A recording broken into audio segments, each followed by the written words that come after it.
Wow. Hello and welcome.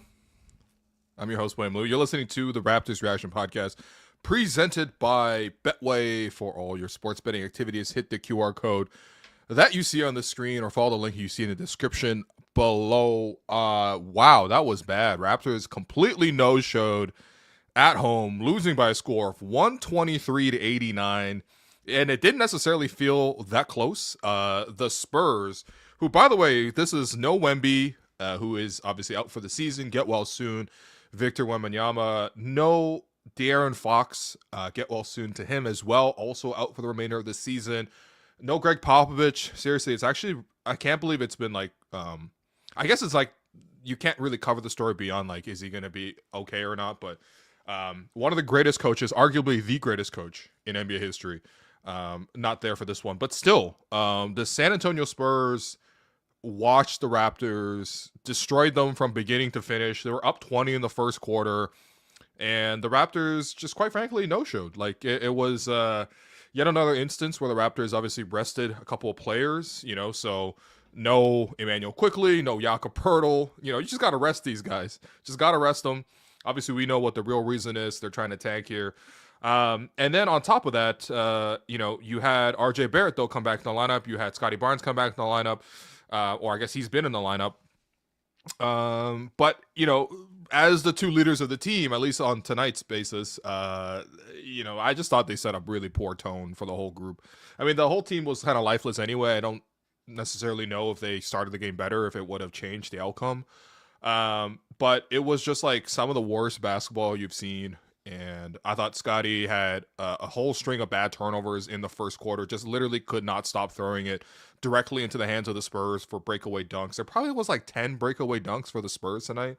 And then RJ was kind of doing the same thing on top of also missing a lot of shots. And so, when your leaders don't set the tone for you, I feel like the rest of the team now follows. Now, granted, Scottie did turn it around, and I thought the rest of Scottie's game, first quarter aside, actually looked pretty decent. Knocked down a couple threes, which was nice. I thought he was able to set up a couple guys around the basket, which was fun. But ultimately, like the start of the game, it was just way too sloppy from those two guys in particular. I mean, they both finished with 6 turnovers each. RJ ends up with 18 points. Wow, 18, really? Wow, okay. 8 of 17 shooting from the field, 1 of 6 from 3, 1 of 4 from the foul line. Scottie was more efficient, but again, it's just the turnovers that really got the ball rolling. And then they kind of got like nothing off the bench, honestly. Like Jamal Shead, who has been playing well, set a career high tonight with 17 points. He's going to smash that soon. But I thought he actually was the only guy who was, there at the start of this game, going to the basket, finishing. He's got that burst to separate passes. Man, I think it's actually a good sign that he got 17 tonight, despite only making 2 of 8 from 3. Primarily, his scoring has been from 3 of late. But, he couldn't get all those to drop tonight. Bit of an inefficient night from 3 tonight. But he was able to go to the basket a lot. And I feel like that separation, that burst to get downhill has been really there from Jamal. So I was actually happy for Jamal more than anything else. It felt like he was doing well. But, I mean, pretty much everyone else was just not there. It was a blowout from start to finish. It was 36-16 after the first quarter. And at no point did the Raptors even put together, like, even a semi-fake push to, like, cut the lead in any sort of meaningful way. So, it was just kind of a nothing burger, really. And I think that, like, I left at halftime, as I typically do, because, I broadcast here from my home studio. But, I do wonder for people if you guys actually did stick around until towards the end of the game. Like, were there any boos? Because I feel like sometimes, like, if you lay an egg to this degree, I feel like booing should be something that comes into the equation. I'm not saying that like they've typically given you this, because if anything, the Spurs have been playing poorly recently, and the Raptors have actually been quite competitive. I thought last game, what they did against Golden State, even though they lost, that felt like a win in terms of the way they competed, the way they pushed the Warriors until, the very end there. And of course, it was a 1-possession game towards the end. They've been very competitive. I mean, the Phoenix game, they got blown out, but the Portland game, I thought they played really well, again, until they kind of tanked it towards down the stretch. They even got a couple wins when they're on the Western Conference road trip. So, like, this has been a team that's been competitive. But tonight, it was kind of just like an absolute no-show. And I feel like, as much as possible, and I know there's only a couple more home games left towards the end of the season. Mercifully, this year is almost over, because it kind of is a waste of time right now. But, like, at least at home, just like don't do this at home. You know what I mean? Like don't do this at home. I feel like whether you want to call it tanking, whether you want to call it the Raptors just had a bad night, whatever you want to say. Also, obviously credit to the Spurs. They played really well. Devin Vassell was looking like freaking Devin Booker today, so good for him. But just don't do this at home. I feel like it's not fair to the fans who come in.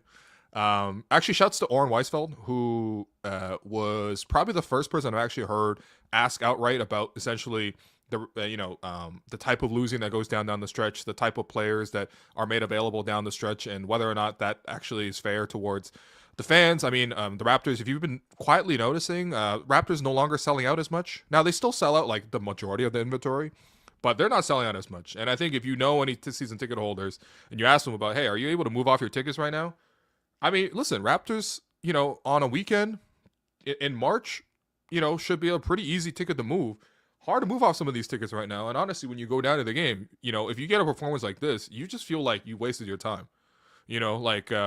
And I get it. Like, this is the business of tanking. This is like what the Raptors need to be doing. So it's hard to just sit here and pick and choose in terms of like, okay, you should win, but you should lose, but lose in this fashion. You know what I mean? Like, it is arbitrary. But also at the same time, the last couple of games at home that the Raptor fans have been treated to. I mean, that Sixers game when the Raptors beat the Sixers.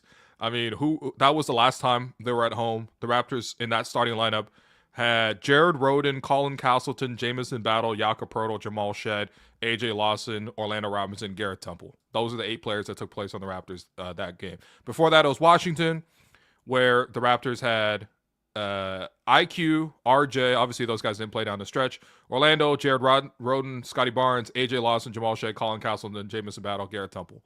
In the game before that, it was just kind of the same thing. In the game before that, it was kind of the same thing. And it's just like, we all know what it is. Like, it honestly, like, I've already made the joke before, but, it's like if you bought a ticket to go see Usher and you came out and it was Mario, Shouts to Mario, who was actually at this game. I suppose Mario and Mary J. Blige and Neo and I think Kelly Rowland's in the same tour. So that's really cool. But again, like they're performing tomorrow. Yeah, there you go. So they're like, okay, we're in the city. Let's go check out a Raptor game. And then even them, I'll be like, hey, I'd be pissed. I'll be like, I wasted my Sunday afternoon for this. You know what I mean? Like, it's tough. And I'm just saying that, like, just put out a more competitive product at home, especially. Because you do whatever you want on the road. People can turn that shit off. It's fine. But this was a waste of time. Like, a pure waste of time. And it's okay because of the fact that the Raptors tanked. But it's also like, man, like, this was just a complete no-show. And again, like, who are you losing to, man? Like, you know what I mean? Like, San Antonio's been struggling lately. It wasn't like Chris Paul was going off. Chris Paul could barely do much out there. But, like, the way Devin Vassell was cooking them, the way Sandro Mamashkavili was making them look silly, the way Julian Champagnie, not even the former Raptor, but Julian Champagnie, his twin brother, was cooking them. Harrison Barnes, was doing damage to them. It's just like, all right, like, and I think more than anything else is just the way the Raptors threw the ball away, man. Like, they're just throwing the ball away. Like, not even a chance to have a decent game. So that's kind of the report from this one tonight. And let's get some questions in the chat here if you would like. Obviously we have, as we do in every React pod now, we have Alex Wong coming in with a fresh NBA 6-pack. And this is probably the earliest I've taken the turn here to bring in Alex, but 10 minutes in, this is all I got on this game. So let's bring in Alex Wong. What's going on, buddy? I feel like I don't know. You watch this one from home, when I got home, I was like trying to find this game on TSN, and I realized that this was like the 4th best game on TSN that was happening tonight. There was obviously men's basketball on the collegiate level. There was the Canada USA Nations League CONCACAF bronze medal match. Canada won that 2-1. Great goal by Jonathan David for the second goal. I think there was like some tennis on. Like, I don't know, man. Like, even with this was like number 4 in terms of what TSN even had for tonight. So yeah, first of all, I didn't watch tonight's Raptors game. You're so lucky, bro. I was busy streaming The Residents on Netflix. So everybody should check that out. It's a new series on Netflix. Is Ennis in that? No. This is a new Shondaland production. It's a murder mystery at the White House. At the White House. Also, this isn't the earliest you brought me on. The earliest you brought me on was when the Raptors were losing by 40 to the Suns after 3 quarters. And we came on right away. And you've since been banned from doing any post-game six-packs. You threatened to do a six-pack before we came on. And Jerome and I were begging from the mountains of Mordor. I'm telling you, I got 3 out of 6 right now going. So we'll see. We'll see where it goes. You were talking about ticket prices. I was looking up. So the Raptors are taking on the Charlotte Hornets on Friday. Yeah. At Scotiabank. Cheapest tickets right now on StubHub is $80. What? To sit in the 300s. I mean, those are listed prices. Obviously, that doesn't mean people are going to spend that. Like, you would expect that to come down closer to. But this goes back to what I said. Okay. But this goes back to what I said. The Raptors organization needs to buy out all these tickets and offer them back to fans for $1 for the rest of the season. In the words of Stringer Bell, you acting like we got an inelastic product and we don't. $80 for some Raptors Hornets? Are you kidding me? They got Colin Castleton taking notes on a criminal conspiracy right now. Oh my God! Yeah. Also, once again, Strizzy, bro, great elite intro. We be balling. It's Colin Castleton. Man. Oh, that. Yo. Man. What was I going to say? No, I forgot. Nothing from this game was memorable. I mean, I didn't even watch it. Anyways, yeah, shouts to it was tough. It was tough to watch any basketball tonight because I went to watch my nephew's under 13 Toronto Nets team today. Hope my sister's not listening because like they blew a 5-point lead with 17 seconds left. Yo, how's that possible? Yo, they had gotten a layup, went up by 5. Like, things were looking good. I think they took their foot off the gas, whatever you want to call it. Team comes back out of a timeout, get an open corner 3. Wow. Wide open. And you don't even expect them to hit threes because, come on, these are, like, no disrespect. Like, these are 13-year-olds. Like, half the shots are air balls. Mm-hmm. But, like, the other team had some good shooters. So they hit a 3, up 2, 11 seconds left. So they're trying to foul us. Yeah. And then turnover. I mean, I'll leave the refs alone. Looked like some contact there at midcourt. Wow. And then they come right back and hit the layup to go ahead, and then there was only 3 seconds left. And now I gotta walk into the room after, and all the kids are crying. It was like T-Mac 13 points in 33 seconds type vibes. Like, it was wild, man. For people who don't have a frame of reference here, what age are your nephews? Yeah, like this was an under 13 team. So my nephew on this team was 13. Yeah, I'm not gonna lie. It's like objectively funny to me when kids are crying. Yo, but you don't understand. Like, it just all happened within legit 10 seconds. Like, they were in full control. And goddamn, man. Anyways, that was crushing, man. Don't play sports, man. Yeah, don't get your kids into sports. Yeah. It's not worth it. It's too emotional. And then they want to go watch the Raptors, and it's $100 to go watch the Hornets on Friday. Like $100 to watch the Hornets. Yeah, that's before parking. That's before everything. Jesus Christ. No, I'm actually flabbergasted, man. I challenge the Raptors. To make these tickets $1, man. Honestly, they should be making them $1, but also like I feel bad because like MLSE also went through like huge rounds of layoffs. Oh you know yeah, what I mean? Right, like it's all happens against the background of that too. Like over 100 people I think got laid off, and it's like meanwhile we raising the prices for next year's tickets. It's like I don't know, man. Obviously next year will be better than this. Like next year will be better than this. No, next year will be better. And to be honest, like there's only a couple weeks left, right? Like there's how many more home games? Probably like 5 or something. Yeah. But it would be nice moving forward for the tickets to be at least a segment of the arena to be just more affordable. I think outside of the team just struggling this year in general, I think we've had that conversation, right? So yeah, I mean, I think in keeping with the theme of it representing Toronto, affordability is a real issue with the Raptors games. But I mean, honestly, it's like it's not even like even if you got cheap tickets to go to this, you'd still be pissed because like this was a no-show, man. No, again, like do whatever you need to do on the road. You know what I mean? Like when they lost in Phoenix, like I didn't come out here and be like, yo, whatever, you got to do better. Like, but like you got to do better, man.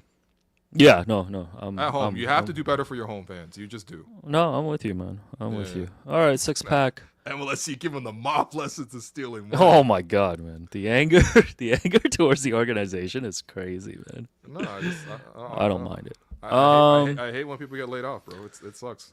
Yeah, so 6-pack number 1. So I don't know if you've heard the biggest story coming out of the weekend at the NCAA tournament is McNeese State student manager Amir Khan.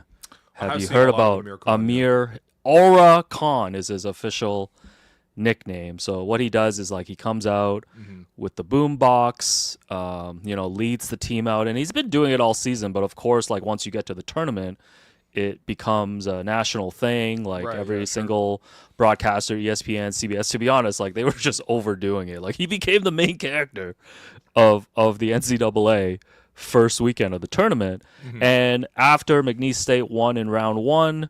Apparently, a bunch of reps from different companies flew out to Providence where they were playing and were offering him like all these 6-figures NIL deals. Right. So including, so he was by the time they got to the second round, he was wearing this like custom Under Armour tracksuit, yellow tracksuit, which said Aura. And then he was getting deals from Buffalo Wild Wings. Sick. TurboTax, and then of course McNeese State got knocked out in the second round. Yeah, sure. I mean, they're like a 13 seed or whatever. Yeah, they got blown out. Here's a clip for people that don't know about Amir Khan. I sell ice in the winter. I sell fire in hell. I am a hustler, baby. I'll sell water to a well. I was born to get cake, move on and switch states. Capped a coupe with a roof gone and switch plates. Never dictate, never follow orders. Dick face, get your shit straight. Fuck all this is Big J. Oh yeah. Yeah, so. Yo, you making Jerome work on a Sunday to make that? I did ask if it was okay.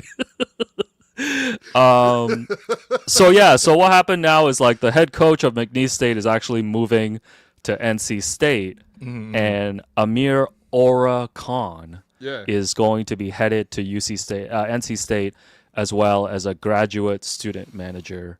Yeah. Thoughts on this whole story, man? It became a national story this weekend.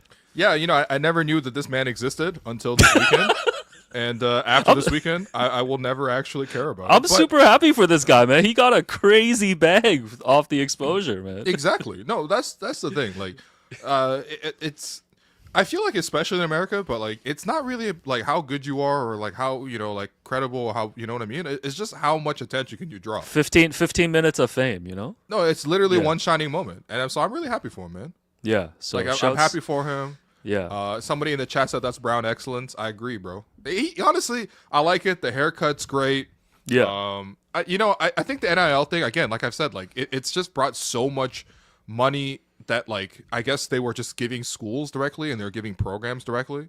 Right. It is kind of a wild west right now in terms of like, okay, where are they gonna like try to spend this money? Even like I feel like it's also, if you're marketing with him right now, it's like it's weird because it's like how long is that 15 minutes? You know what I mean? Because you don't want to be spending like a bunch of money on somebody and then like the story moves on. Yeah, but I feel it's like hard to capture like lightning in a bottle type of thing. I feel like he's turned into, I guess, this like influencer type now. That's gonna last for a little bit. It's like It's like the State Farm guy or whatever, right? Like some of these guys just become like etched in people's memories, and you can run it for a little bit. I'd be interested to see if this lasts though. Yeah, it's just... me too. Yeah. Oh man, yeah. This was the text message. This was the text message that I sent. Yeah. To Jerome.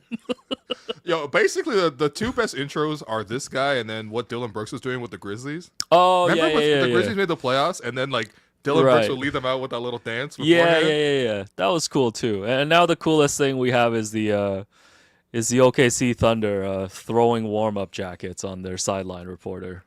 I salute to that one sideline reporter, man. Very, very ultra rare male sideline reporter, I got to say. Yeah. It's one of those gender jobs for sure. God, I just want the Thunder to get swept in the playoffs. Why do you hate them so much, man? OKC plays great. They just annoy me. All right. Number 2, got a little trivia for you.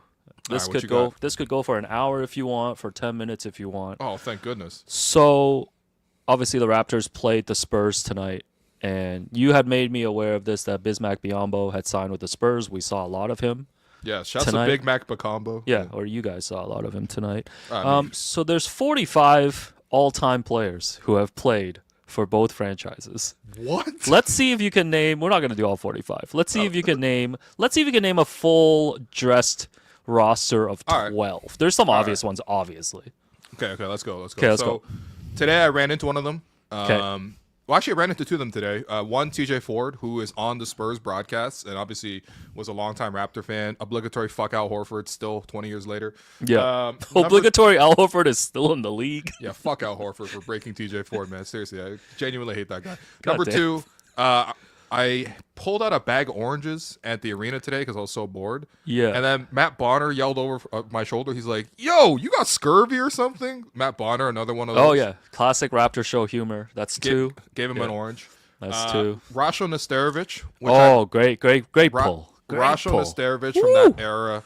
Of course, you got to go with Austin Day. Yo, are you looking on Basketball Reference right now? No. This is off the dome, man. Yo, this guy just made my day. Austin Day. Yo. Yeah. Austin 40-degree day.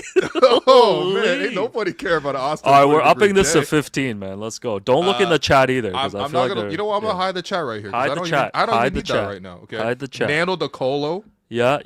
Who he was traded for. Yeah. Who else I got, man? I got. Obviously, you got Danny Green. Yep. You know, Kawhi Leonard. Yep. Jakob Poeltl. Yep. DeMar DeRozan. Yep. We're at 9. Who else do we have, man? Oh, you know what? This is crazy. I don't even think that. Okay.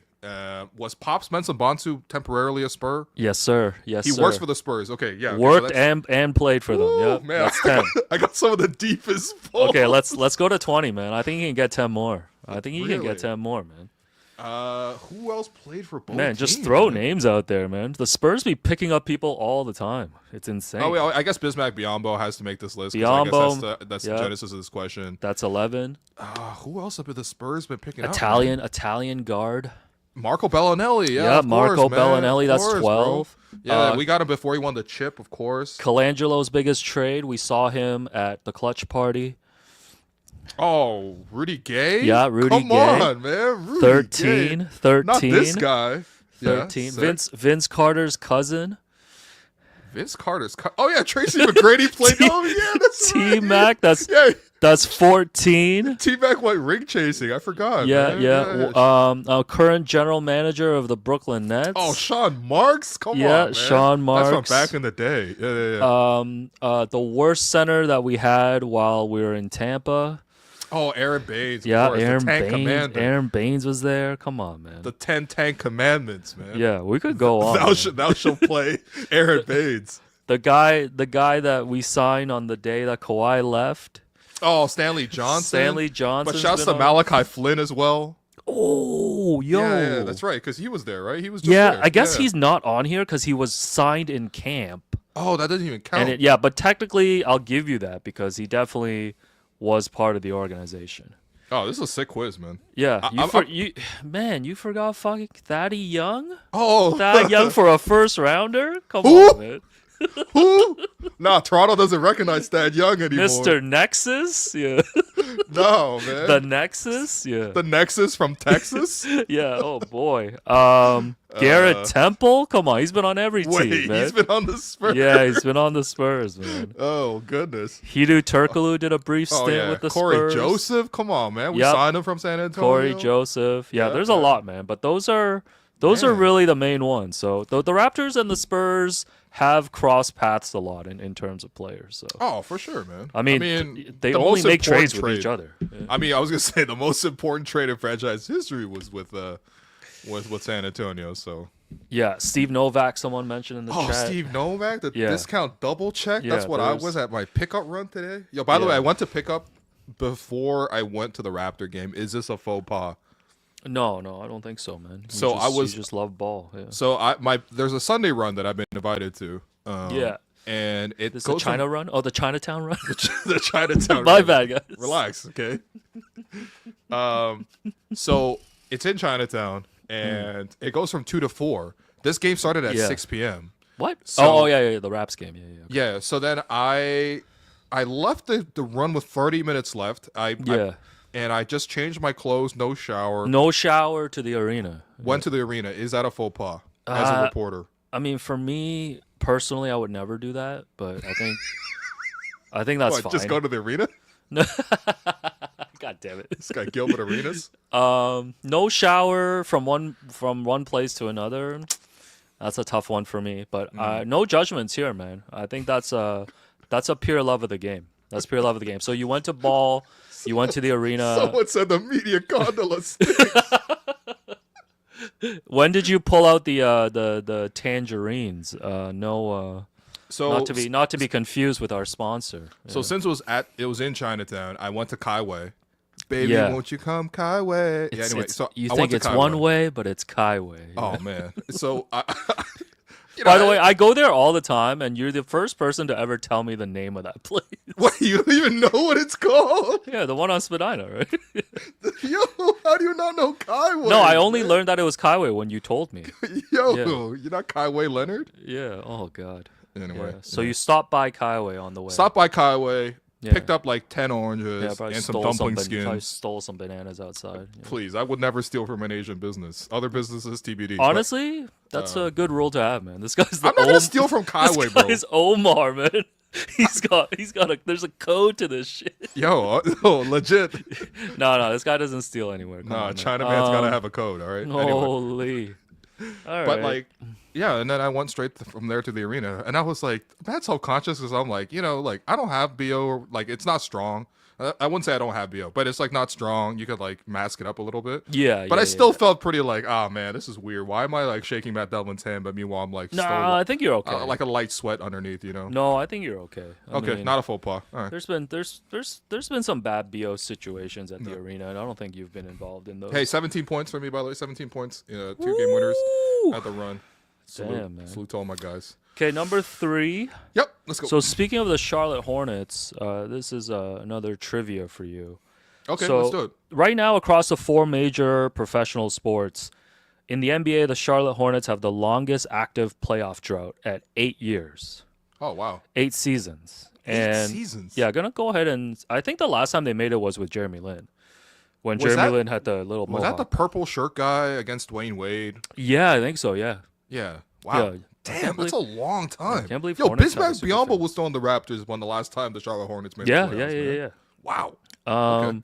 Can you name, because you don't know anything outside of basketball, can you name the longest active playoff droughts in baseball, hockey, and football?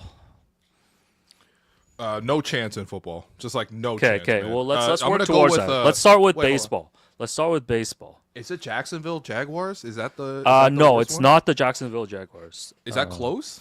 The football team with the longest playoff drought is a team that your boy roots for.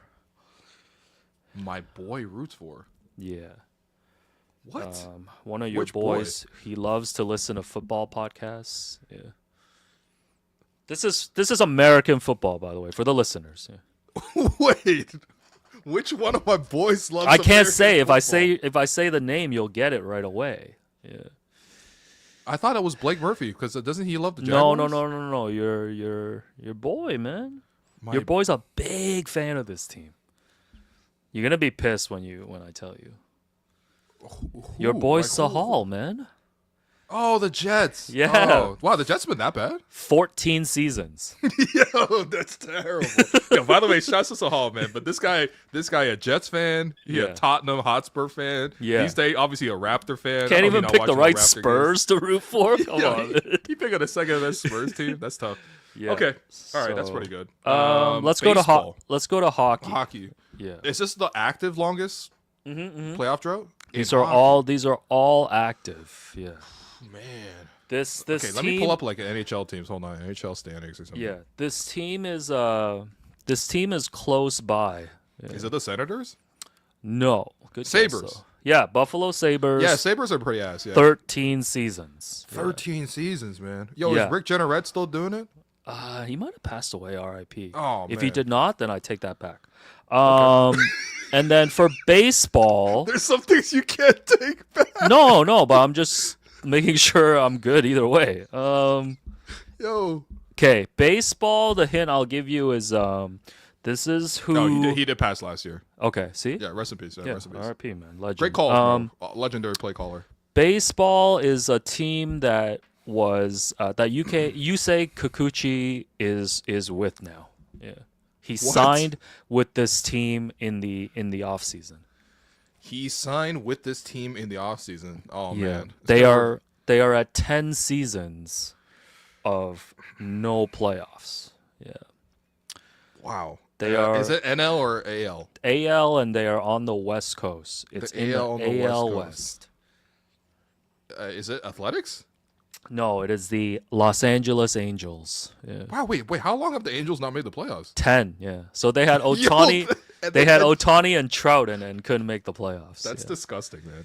Yeah. I guess my other question is, and there's probably an answer to this, like if you make the play-in and don't get out, that doesn't count right now, right? Like the play-in the play-in doesn't count. Doesn't end a playoff drought. No, the Charlotte Hornets have been in the play-in. They just lose every time they get there. Right. Yeah. I think they lost by like 30 to the Pacers, if I remember, like back when the play-in first started. Yeah, something like that. But wow, damn. Okay. Yo, it's hard. I mean, it's more damning if you can't make the playoffs in the NBA. Like seriously, dude. Like more than half the teams make it every year. Well, that's the tough thing for Charlotte is like, I guess they've just never hit. I mean, I know they hit on a couple draft picks, but how many times have they been in the lottery, man? Dog, that team is not serious, man. I mean, first off, they employ Miles Bridges. Second of all, like just look at LaMelo Ball. Like, I mean, yeah, I don't know. He probably cooked the Raptors tomorrow. Someone pointed out too that NHL is 50% of the teams. Right. There you go. Make the playoffs too. Yeah. Man, we got playoff inflation, man. I believe that was number 3. Number 4. All right, let's go. So remember my guy Matthew Dellavedova? Yeah. What up? So Dova. Are y'all out there? Yo. Yeah, sorry. Used to call him the human bed bug. Yeah. So he's playing in Australia, local hero there, mate. And he won the NBL Finals MVP this weekend. Even though his team, Melbourne United Club, lost the title to the Illawarra Hawks. And Delhi actually went to the podium and accepted the award, said he wasn't deserving of it, and gave it to the other team's best player, who had 21, 10, and 8 in the deciding Game 5. He literally went and gave the MVP award to the other player. Is this the greatest demonstration of sportsmanship you have ever seen? That's pretty good, man. Yeah. I mean, respects to Delhi in the first place. That guy always competed super hard. A player plays hard when he got a mouth guard in, man. He plays hard when they have to take him to the hospital after a finals game. They got the IV. For an IV drip. No. This guy legit was the drip. He legit did the ice in the vein celebration, but it was IVs in the vein. He had so much drip because he was dying. Drip too hard because he was legit dying of dehydration. No, that's actually a really cool move, man. I respect that. I mean, I'm not really sure who decides the finals MVP, I guess, in it's the Australian is it like the media members? The Australian Hubie Brown, the Australian Tim Bontemps. But yeah, no, like Delhi literally said, "Hey, I don't want this trophy. Like I'm handing it off." Yeah. Does that even count? Because like, how does that work in the record books? Like, does that I think officially in the record books, Dellavedova is the NBL Finals MVP. Okay, gotcha. But the trophy is handed off to the other player. Yeah. By the way, I no bragging at all, but this exact situation happened to me when I was in high school. Yeah. In grade 12, we had a really good ultimate frisbee team in grade 12. Right. And I was co-captain of the team. And the one day, the coach of the team came to me towards the end of the year and was like, "Well, will you be free this night because there's like this banquet that's happening at the school, and we're gonna hand out awards for the teams." And I'm like, I'm not gonna lie to you, like I don't really want to come to this. And then she's like, "Well, you should come because they named you male MVP for the team." And I was like, honestly, I appreciate this award. Thank you so much, but please give it to someone else. This is like when I got my MVP at that sports media game when Alex Johnson had like 22 points. Which, the craziest part about that MVP was it said you had 11 points on the stat line, but I stole 2 from Jerome. Yeah. You stole 2 from Jerome. You only had 9, but you did hit the game-winning free throw though. Game tying. Yeah. Wasn't that the game-winning free throw? No, we sent it to won OT. In overtime. Right. Remember you were yelling at me because I wasn't shooting it straight? No. That was the only free throw I made in the whole game. No, it's crazy because like not only does Alex shoot left-handed, but like your hands were crossing on the free throw somehow on the release. Like you like threw it like this, but your hands crossed. Yeah. So after the first one, I walked up to you and I'm like, listen, this is what the Nick Nurse book told me about shooting. Yeah. Okay. Just line it up straight. So you're shooting with your left hand. So line your foot up. Yeah. With the center of the rim, like dead center in the thing. And I did. Line your elbow up straight. Yeah. And then just like with that line of the body and just try to draw a straight line basically between your leg, your arm, and the rim. It worked, and I banked it in. Yeah. I was gonna say you banked it in, so I don't know if it worked. It just rolled in. But all I was thinking in my head when I was shooting was like, just give it a chance. Just make sure it's straight. Yeah. Like just get it straight, give it a chance. But anyways, this begs the question: like, what was your like athletic peak? Like, what was your greatest athletic accomplishment? Honestly, it probably was high school. Like I was like, that's definitely where I was like maybe physically peaking when I was like 17, 18. I used to like, I mean, like I'm 6'2", but like I was able to like leapfrog people, like jump over their shoulder. Yeah, like 6'2" with an attitude. You know those TikToks? Honestly, yeah, a little bit. That's kind of fire. No, but I used to be able to like vault over people. Like I would jump and then, push off their shoulders and jump over them. Whoa, that's like, kind of crazy. That was actually like. Did you ever do like official like track and field? I remember doing a lot of track and field growing up. I was number 1 at my school in standing long jump, which I didn't understand. Yo, but you have crazy quads. No, but it's like. Yo, no. That makes perfect sense because your quads are crazy.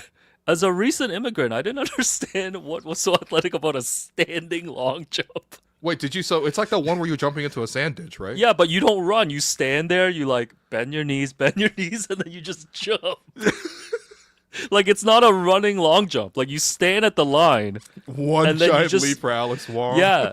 So I finished first at my school, and then I went to, I guess, the regionals, and I finished like last.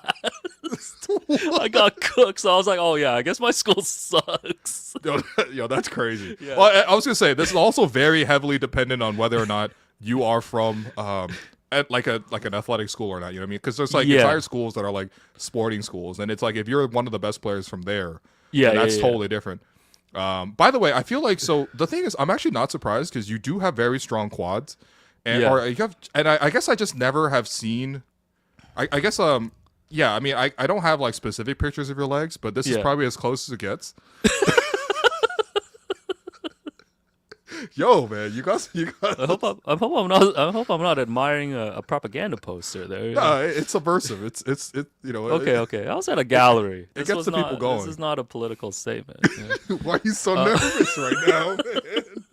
We were in China, just saying. Man. Oh yeah, right. We were in Shanghai. Hong Kong. No, this is Shanghai. We were in Shanghai looking at a. No, this is a Hong Kong gallery, man. Yeah. Was this in HK? Yeah. This is a Hong Kong gallery. Yeah, anyway, but yeah, no, I also remember trying to run the 800, which I guess is twice around the track. Yeah. So I remember just like not knowing, like I bursted straight out the gate during the first lap. Wait. So I didn't pace myself. Oh man. So I just bursted out, and I was like, "Yo, I'm crushing these cats," and then ran out of gas and then I finished last. Yo, no, but this was in like grade like 5 or something. Like I signed up. What did you gas out? What did you gas out? Was it I gassed out after the first lap. Like by the second lap, all 7 guys passed me. Yo, did you not have a coach or something? Like no. Back then it was just like, yo, sign up and just like, yo, we're gonna have tryouts and whatever. Like, see how good you are. Like, wait, did you go to an art school? Like, is that? No, like well, I mean, I did go to an art school in a high school, but this was like elementary. Oh, okay. Yeah, this was just like elementary. Yeah, this was just like any other school. So I remember doing a lot of track and field. Okay. Yeah, and I was co-captain of my basketball team. And I was gonna say that's your athletic peak, man, for sure. Yeah, we had some monster rivalries back then, man. Anyways, who was the rivals back then? What? Like Markham, Milliken, Stouffville was pretty good back then. This is Asian on Asian violence, man. Stouffville, yeah, our whole team was Asian. It was crazy. I knew it. Who else did you guys beef with, man? A.Y. Jackson? Crazy, man. Agent Court? Yo, we're probably eating hot pot after every game, man. Holy. This guy played on the Guangdong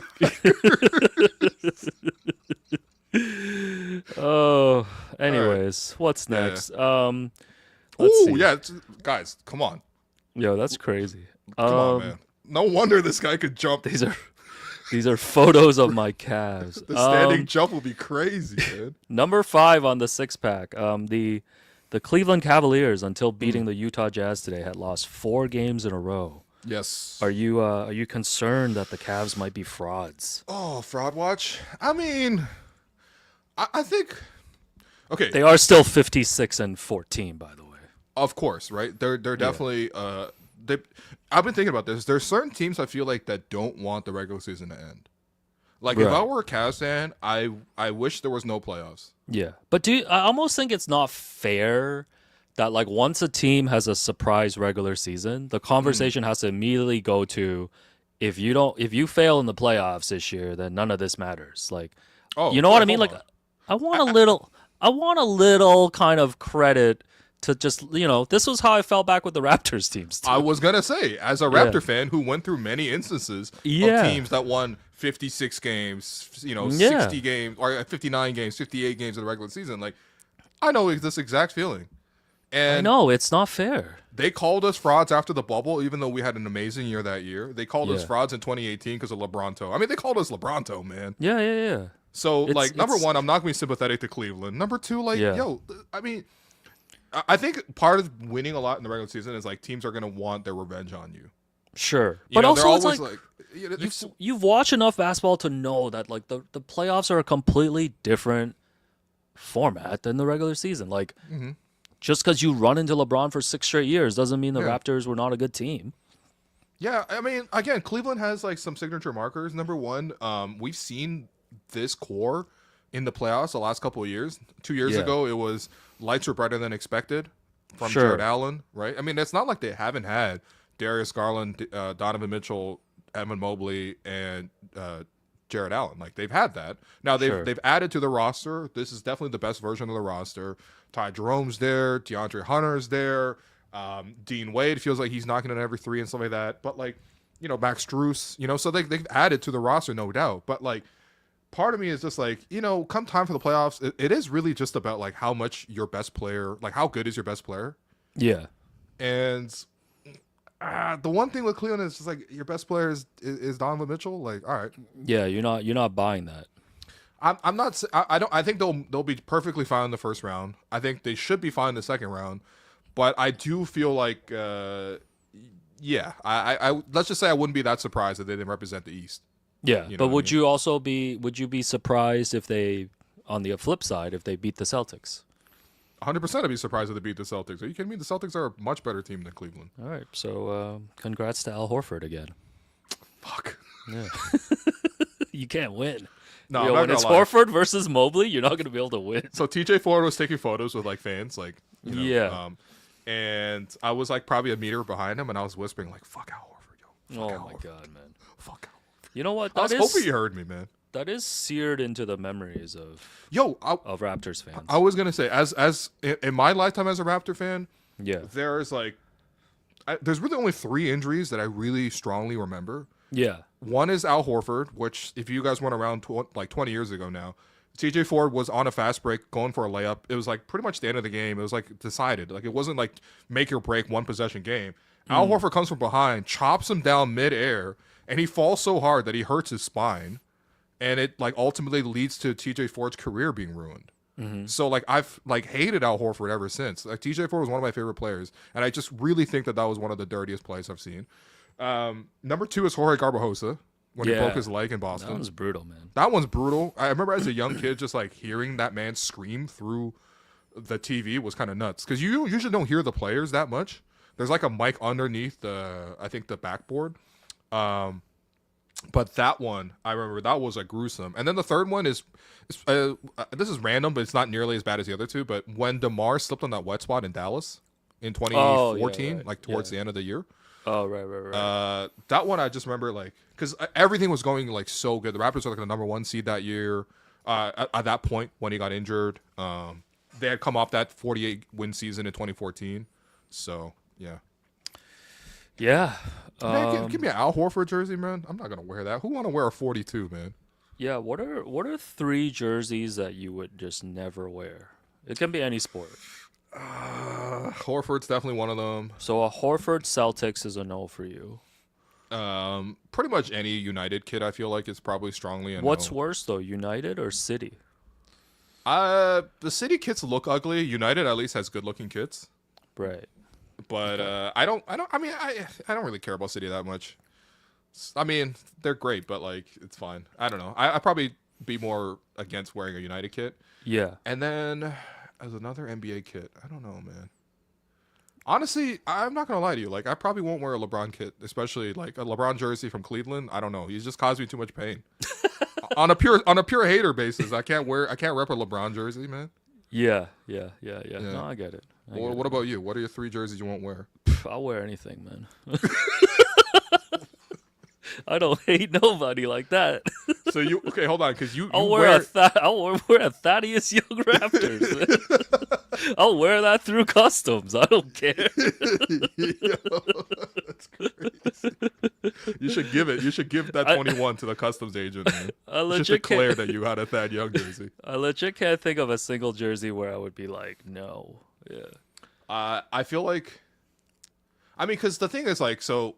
Like, we've gone on many trips now, and usually when we go on a trip, we stay in Airbnb. Sure. Airbnb or hotel, whatever, right? But people don't know that Alex will actually go to sleep in a jersey, which is kind of nuts. I think they know because you've mentioned this many times. Would you go to sleep in an Al Horford jersey? Yeah, man. It's a piece of cotton or polyester or whatever, man. Yeah, would you go to sleep in a Vince Carter jersey? Yeah, of course. I have a Vince jersey, man. I've never seen you wear it. Yo, come on, man. I got so much Vince stuff, man. Where's my Vince stuff? Someone asked you, where's your Jalen Harris jersey? Jalen Harris jersey was gifted to our friend Takashi who covered the Raptors when Yuta Watanabe was on the team. Traveled to Tokyo a few years ago and gifted it to him. And he wears it to play pickup all the time. Yeah. That's actually so fire, man. Yeah, someone said Miles Bridges. Yes, I would not wear a Miles Bridges jersey. A Bridges hero? I would not wear an Aaron Hernandez jersey, all right?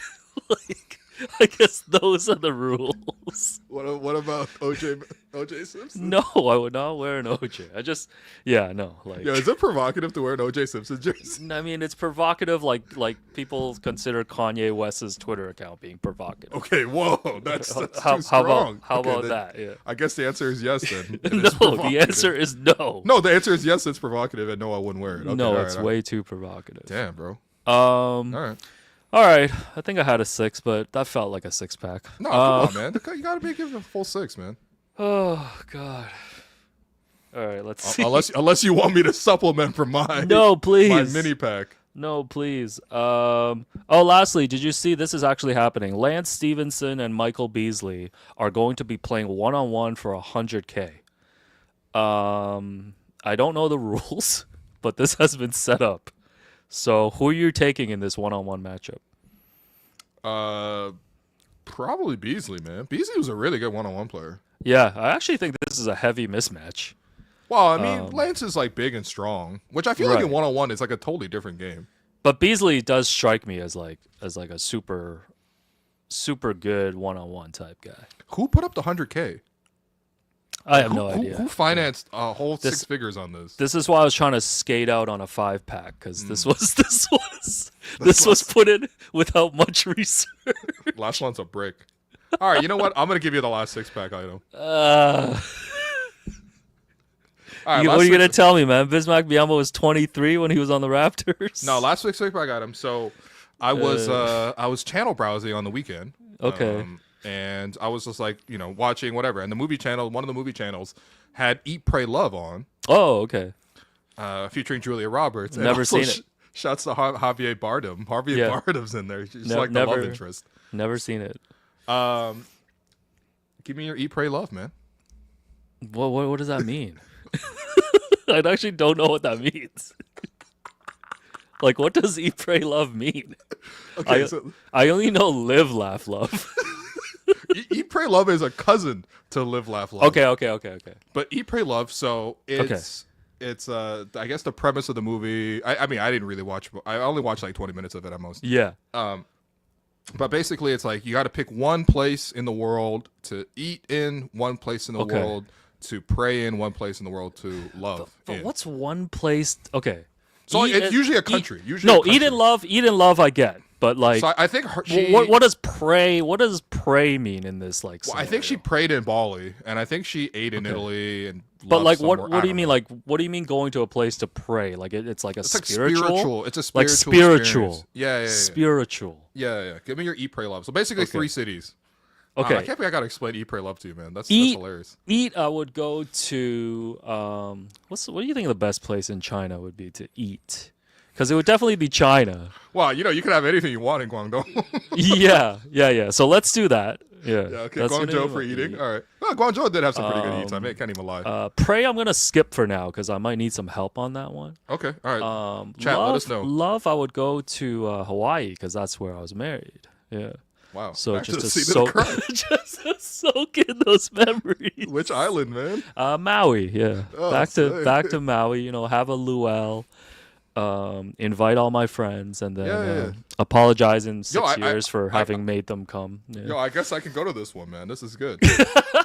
And then pray. That's a tough one for me, man. Like I'm not a spiritual person. Yeah, chat. Let us know what is your eat, pray, love. Yeah, what like I actually don't know like that one. I need like a suggestion. Like what would you suggest? Nepal. Okay. Yeah. Okay. Nepal. I was trying to think of a CP3 joke.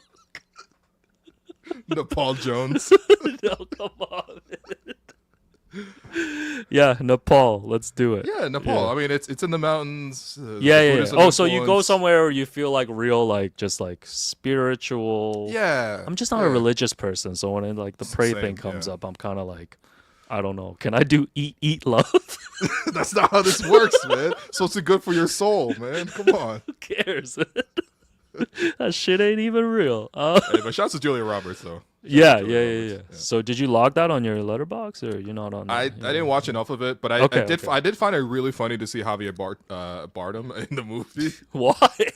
No, because he's just got like.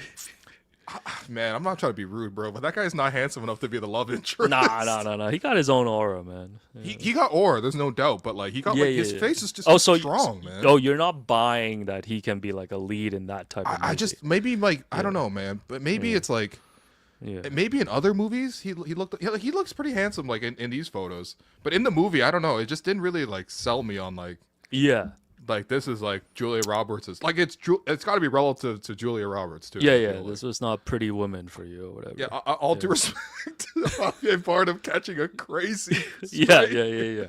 This guy's just straight up slandering one of the best actors. It's nothing against his acting, man. It's not about his acting here, man. Straight up calling Javier Bardem ugly is crazy. No, I'm just saying, you're a little too ugly to be you? Julia Roberts' love interest. Oh my god! All right, let's get to some questions here. All right. Well, great 6-pack. Hey, this is a great 6-pack. Shouts to all of you guys for sitting through these banter pods because, quite frankly, the Raptors are not giving us enough content, but.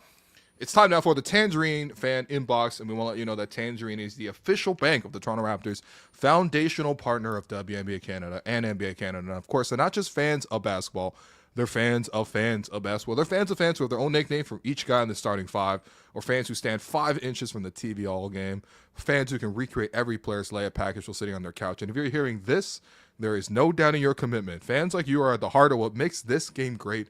So this year, for the Raptors' 30th season, Tangerine is turning the spotlight from the court to the stands and celebrating the way Raptor fans support their team, because this is how we fan. To learn more, visit tangerine.ca/basketball. Okay, we're going to turn it to the chat here. Super producer Jerome Chang has been oh, man, damn. You know what? I had this coming. Someone said Will calling Javier Bardem ugly when he looks like a Roblox character. Come on, guys. Hey, you know what? I deserve that, man. Thank you. Anyway, what is this mudslinging? Super producer Jerome Chang has been collecting your questions throughout this episode, and so we're going to turn it over. What are the streets saying, Rome?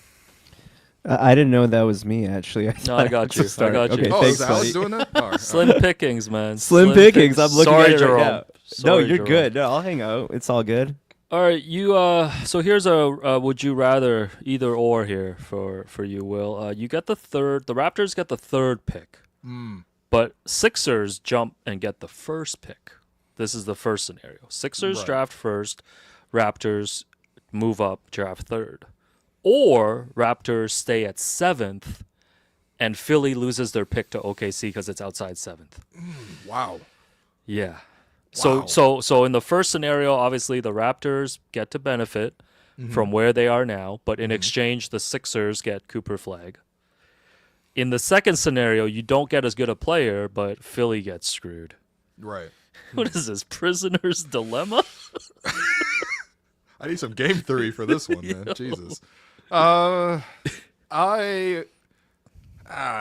know what, man, I just feel like the confluence of Cooper Flag fans and Philadelphia fans, it would just be too supercharged. So Right. honestly, I would actually rather cut off the Raptors' legs and pick 7th.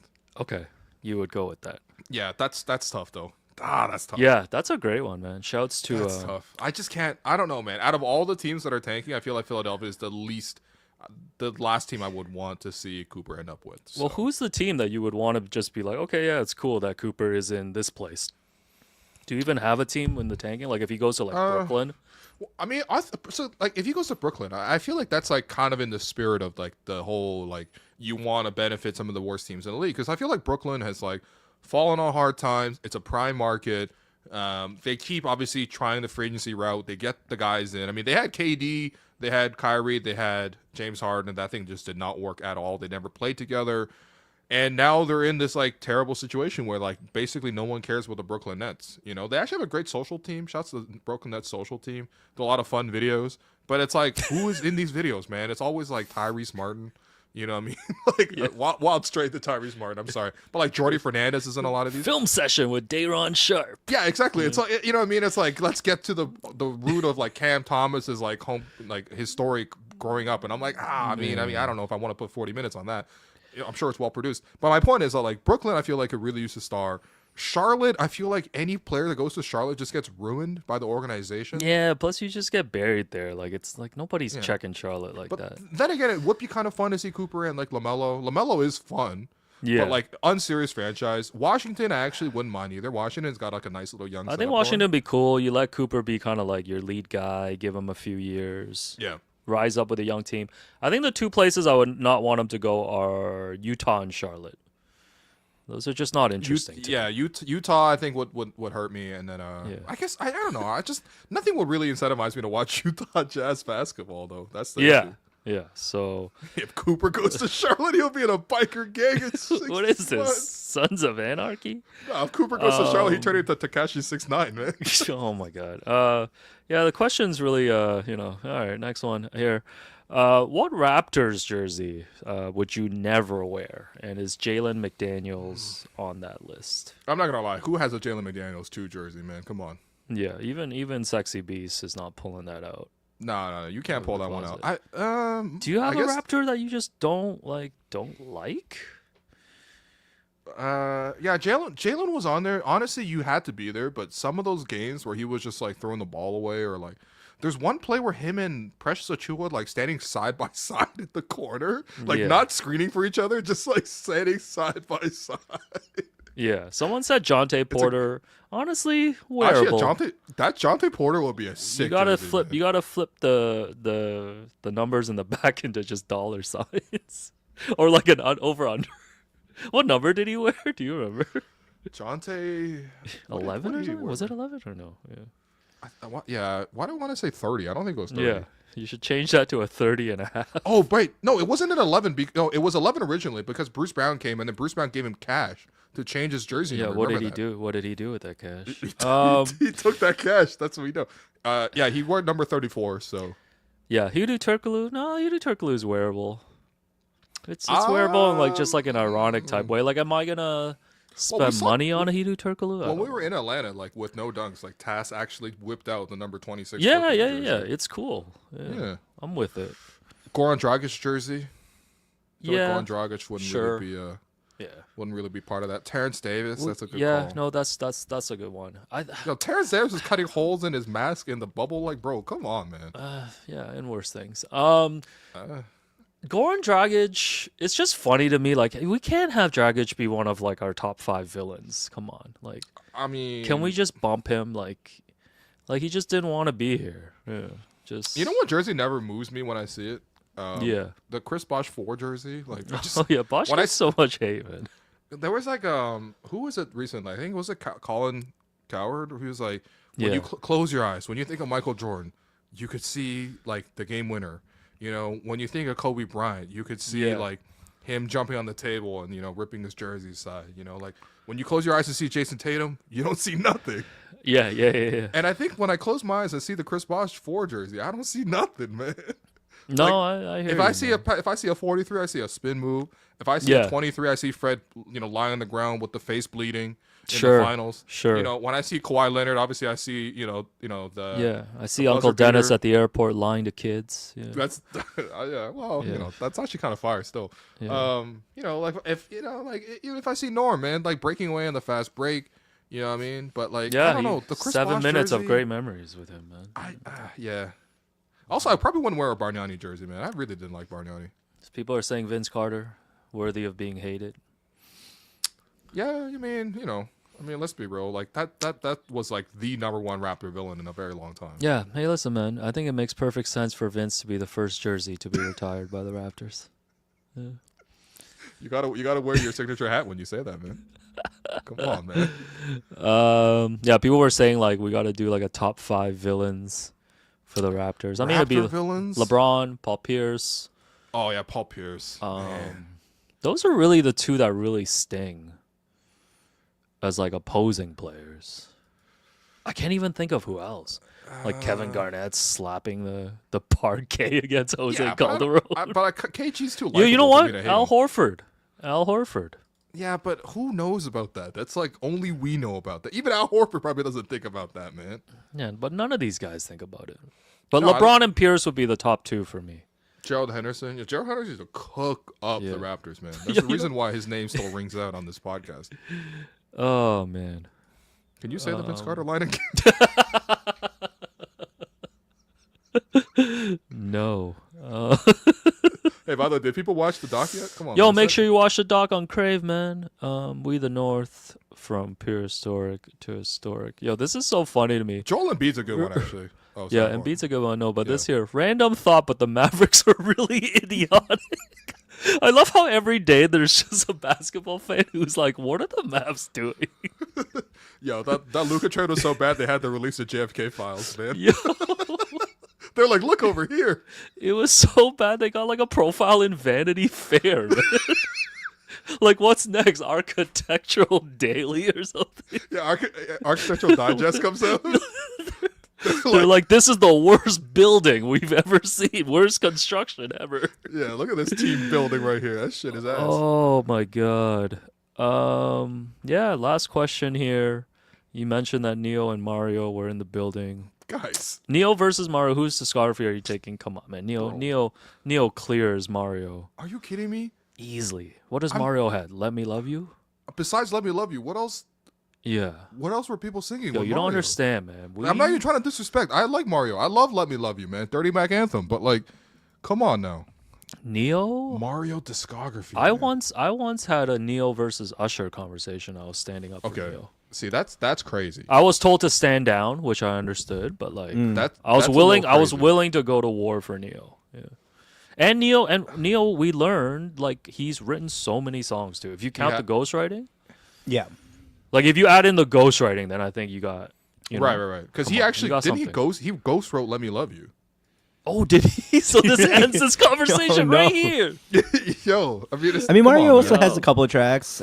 Just a Friend's good. How Do I Breathe is good. Yeah, but those no, are Neo definitely good. hasn't watched. Yeah. No, Neil clears, man. How Neo Do clears. I Breathe was just a Yeah, friend. How do I It's a dedication to my breathe? inhaler. How do? Yeah, that was Jerome at U of T. At the U of T shoot. No, you understand when Jerome hits that MIDI and then hits his Inhaler afterwards? Oh my god. Oh man. No, I mean, that's come on, man. This is not fair. This is not even fair to Mario. This is man. not a versus. Yeah.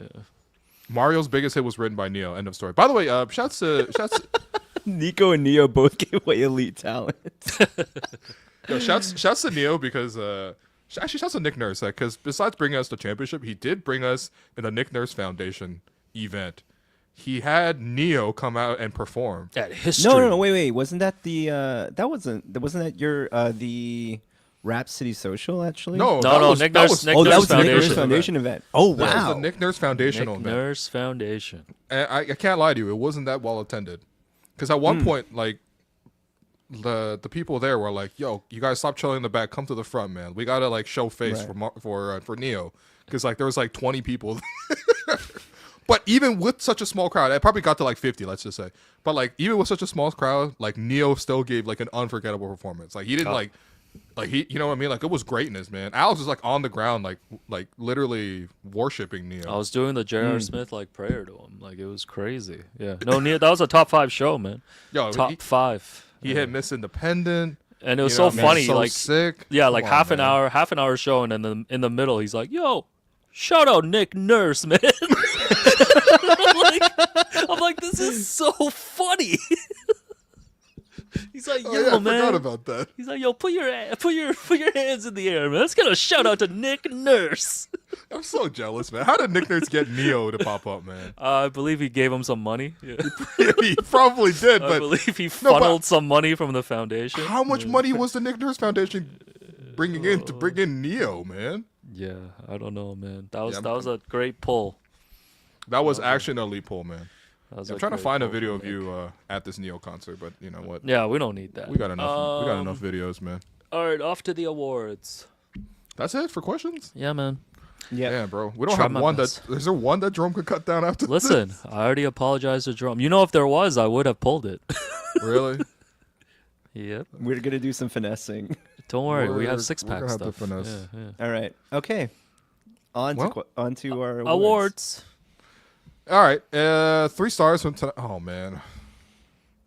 I think this is Shed, another. I think this is another career no-star high. game. 17 points. Oh I yeah, it think could be a this- no Yeah, star let's game. let- I You know think what, this let's is go- another no-star game, man.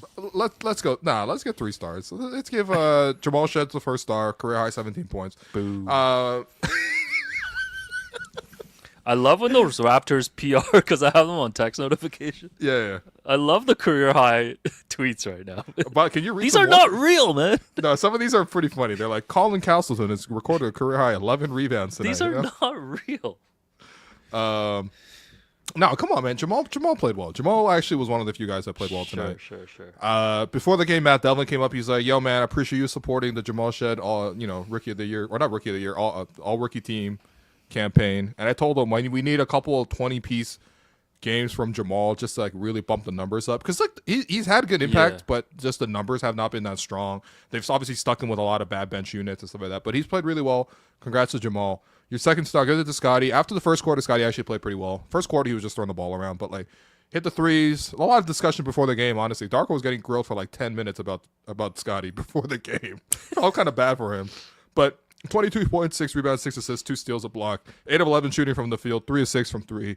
It's just good to see him like confident looking and trying to actually hunt for those threes. And then your third star, man, Give it Wow. to Neil, man. You know what? He was in the building. let's give it to Kelly Rowland. Kelly Rowland, great courtside interview with Kayla Gray, and shouts to Kelly Rowland, man. I can't believe we did all this in front of Kelly Rowland. That's tough.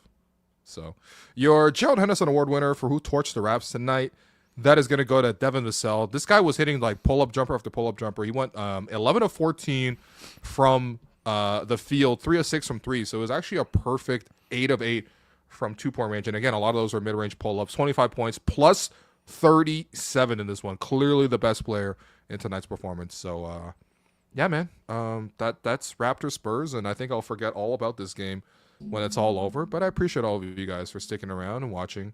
It's good to hang out. Are we doing this again tomorrow or what, man? What are we doing tomorrow? Yeah, Raps-Wizards, baby. Man, it's tough because every single person I talk to at the arena, both like media, staff, like not even staff, like staffers, let's say, not like Raptors team staff, but like people who work the games, like tickets, concession, whatever. You know what I mean? Like everybody was just like, "Yo, man, we got 5 more home games." Yeah, I mean, I was counting down with Jerome when there was 30 left. Hey, we better count that thing down for sure. We got Raptors Hornets, we got Raptors Blazers, we got Raptors Hornets again. That's only 4 more home games. So thanks everyone for listening. We'll be back tomorrow when the Raptors play the Washington Wizards. Stay tuned. But for myself, Will, for Alex, for Jerome, this has been the Hello and Welcome podcast presented by Betway. Hit a like in the stream before you go, and catch you tomorrow.